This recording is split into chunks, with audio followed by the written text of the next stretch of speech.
देखो, colour psychology की हम बात कर रहे थे कल के वीडियो में। कलर साइकोलॉजी सिर्फ और सिर्फ उतनी नहीं है जितनी मैंने कल बताई। कलर साइकोलॉजी बहुत बहुत इंटरेस्टिंग टॉपिक है जिसके बारे में या जिसको आज के समय में हम न्यूरो मार्केटिंग के अंडर भी पढ़ सकते हैं। कलर साइकोलॉजी एक इतनी बेहतरीन चीज़ है। अगर आप बिजनेस में हो, अपने प्रोडक्ट्स और सर्विसेज लोगों को बेचते हो, तो ध्यान रखना बहुत सारी अलग अलग रिसर्चेस हुई हैं। कहीं कहीं पे तो 65%, कहीं कहीं पे 85%, कहीं कहीं तो 90%, यानी कि सिर्फ और सिर्फ कलर ने, यानी कि सिर्फ और सिर्फ रंगों ने कमाल दिखाया है। और जिसके वजह से, इस कमाल की वजह से आपके प्रोडक्ट्स और सर्विसेज की रिकग्निशन पड़ी है, ब्रांड रिकग्निशन जिसे आप बोल सकते हैं। लोगों ने ज़्यादा से ज़्यादा उन्हीं कलर कॉम्बिनेशंस की वजह से आपके प्रोडक्ट्स और सर्विसेज को पहचानना शुरू किया है, याद रखना शुरू किया है। दूसरी चीज़, सिर्फ और सिर्फ ब्रांड रिकग्निशन नहीं बढ़ी है, सिर्फ और सिर्फ इतना ही नहीं हुआ है। सिर्फ और सिर्फ सही अच्छी तरीके से कलर्स को समझना, उनको इस्तेमाल करना, लोगोस में, वेबसाइट्स में, प्रोडक्ट्स में, सर्विसेज में और अपने डिस्प्ले में भी, जहाँ पे भी आप अपने प्रोडक्ट्स को डिस्प्ले पे लगा रहे हो, चाहे वो स्टोर्स हैं, मॉल्स हैं या शोरूम है, कहीं पे भी, इन सारी चीज़ों से ब्रांड रिकग्निशन बढ़ रहा है, कस्टमर्स की लॉयल्टी बढ़ रही है आपके प्रोडक्ट्स और सर्विसेज की तरफ। सबसे बढ़िया बात की, आपके प्रोडक्ट्स और सर्विसेज की सेल्स बढ़ रही है इवेंचुअली।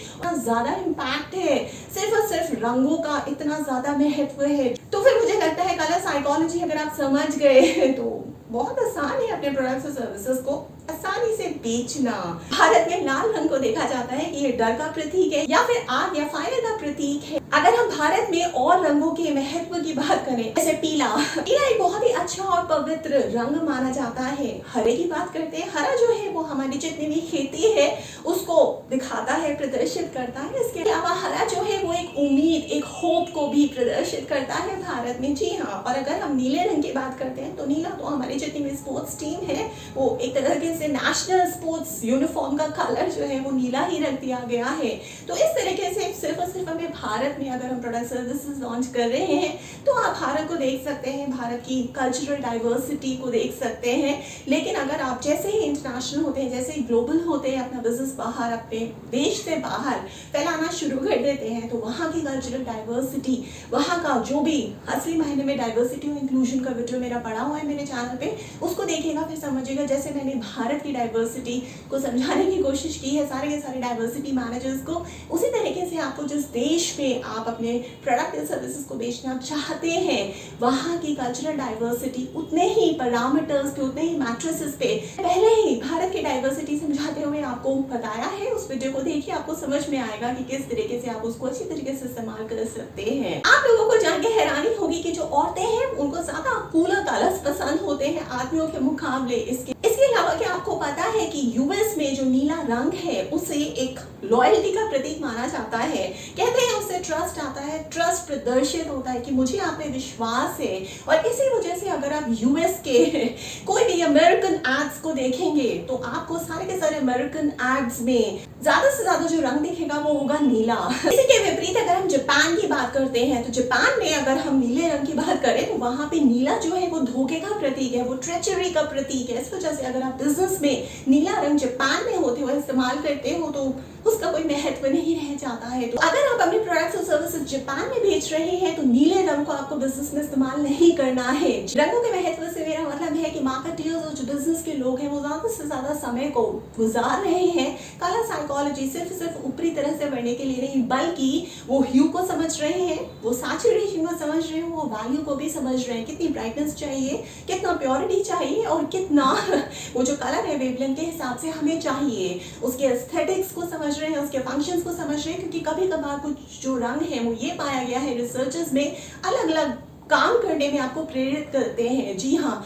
अगर आपको इस तरीके का काम करवाना है तो आपको इस तरीके का रंग का चुनाव करना पड़ेगा। अगर आपको वैसा काम करवाना है अपने प्रोडक्ट्स या सर्विसेज से तो फिर आपको सारे के सारे एड्स में, अपने प्रोडक्ट्स में, अपने सर्विसेज पे, अपने डिस्प्ले बोर्ड्स में, अपने डिस्प्ले विंडो शेल्व्स में और साथ साथ में लोगों में भी जिस भी तरीके से आप अपने ब्रांड को कम्युनिकेट करते हो उसमें उसी कलर का इस्तेमाल करना पड़ेगा। जिस तरीके का आप काम कराना चाहते हो अपने प्रोडक्ट से, अपनी सर्विसेज को बेच के, वैसा ही रंग आपको इस्तेमाल करना है। जी हाँ, कुछ ऐसे रंग होते हैं जो आपको बाध्य करते हैं आपके सोशल स्टेटस को अपलिफ्ट करने में, उसको बढ़ाने में। देखिए एक ऐसा रंग जो आपके सोशल स्टेटस में चार चांद लगा रहा है, ये इसका फंक्शनल एस्पेक्ट हो गया। तो उसी तरीके से आपको उस हिसाब से रंग का चुनाव करना है, अलग अलग देशों के हिसाब से, अलग अलग डाइवर्सिटी के हिसाब से। यही पे बहुत इंटरेस्टिंग बात ये है कि जितनी भी औरतें हैं जब वो शॉपिंग के लिए जाती हैं, कुछ भी सामान खरीदती हैं, जिसमें से आपके भी बहुत सारे कस्टमर्स, जी हाँ, प्रोडक्ट्स और सर्विसेज जब आपसे खरीदते हैं, उसमें औरतें भी होती हैं, आदमी भी होते हैं। औरतें जो है जब भी आपकी शॉपिंग कर रही हैं, आपके प्रोडक्ट्स और सर्विसेज की,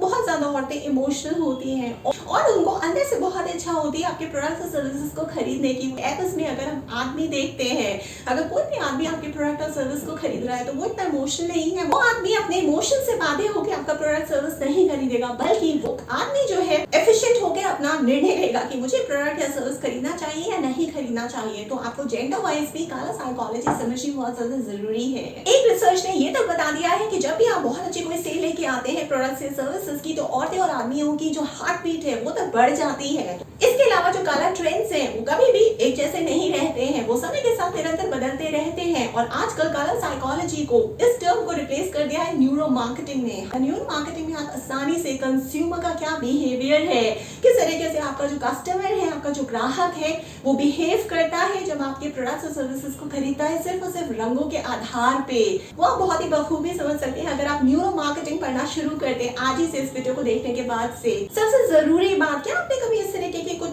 चेंजेस देखे हैं? जहां तक रंगों की बात मैं कर रही हूँ कि अगर एक कंपनी ने ट्रेडमार्क ले लिया है कुछ रंगों पे, जिसको उन्होंने इस्तेमाल किया है लोगोस पे और साइड से बातें फिर वेबसाइट्स पे, उसके बाद अपने प्रोडक्ट्स और सर्विसेज में, और उसके बाद अपने डिस्प्ले विंडो शेल्व्स में, अब उन्होंने एक आध बार मान लो ये सोच लिया कि अब हम अपने जो रंग है उसको थोड़ा सा बदल लेते हैं टेम्पररी बेसिस के लिए, कुछ समय के लिए।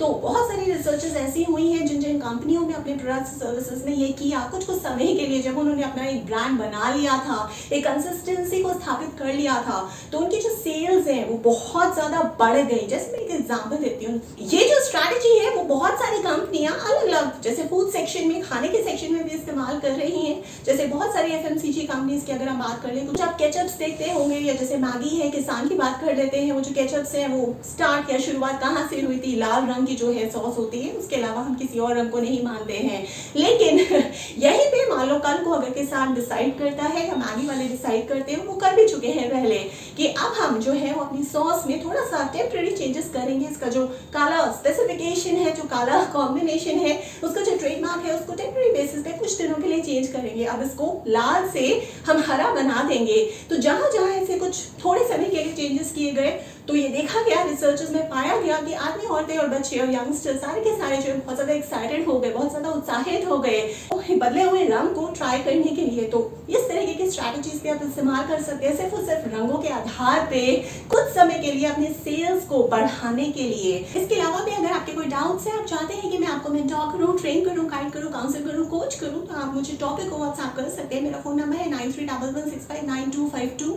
और अगर आप कोई सेटअप में, कोई गवर्नमेंट ऑर्गेनाइजेशन है, कोई स्कूल, कॉलेज, यूनिवर्सिटी, एनजीओ या कोई प्राइवेट या ग्लोबल फर्म है, आप चाहते हैं कि ऑनलाइन मोड के जरिए मैं आप तक पहुंचूं, आपके एम्प्लॉइज को, यानी कि एसोसिएट्स को या इंटर्न्स को, manager, senior manager, CXO level employees या सीईओज को ट्रेन करूं, कोच करूं, काउंसिल करूं या मेंटोर करूं, तो आप मुझे प्रपोजल भी भेज सकते हैं। मेरा ईमेल एड्रेस है verma.roli@gmail.com।